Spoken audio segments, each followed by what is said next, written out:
and sa toka nga na dengue fever eviti sa rabu-rabu wali besar tiga nama tengok may Samoa na ngono go dua tali na matanggali fever po basikin ko may China karasati ubang tag kin dua tali na matanggali namu dua na namu may pamatian na namu na elephant mosquitoes kau juga may ngono go bang tayo tiga may China bata ke na ika merakani na man ni namu dekla ni kau may nang botong membalata na namu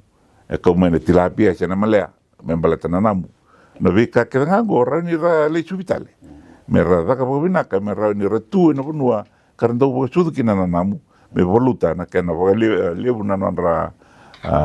wa kawa na namu karena do kota na matengo awa sa tarong ti wa vida wana turang minista ni tambane ni bula ena kai kambura kina ngona da ya da me ngona sa me tu teling o sa hotel na rere bagin deng to na me la tunga me ka kuni ka kambote ngamai na kai tatang maki sa maru tunga enta kla iliu ni da kana ver korro e bina kai ti meru sa bul kalima na ikala wana taundaku ni ala ni korro me ba sa tsata itelanga tuko na nabuni wa iko na numutunga ni racing ni buli wa nak ndike bara ni rusa bul kalima ngane kala ora ni buka kinanam kera susu mai na buni boy buni da bacu itu ba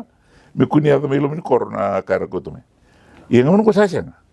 sa wer jungan lumin kor rarangan no bulungan gitu kinangon asing ngai i marro bole buna na saukani koro kasando tukinan benu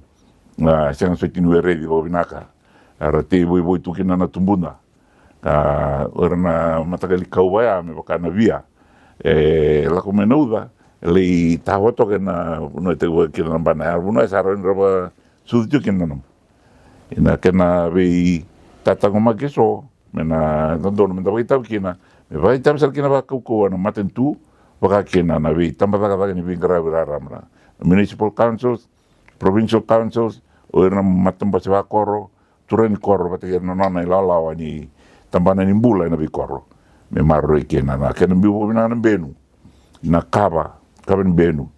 en sangon lalai ngondo tu ne me wanda ni sa hotina na kanya na tinimu makau saka me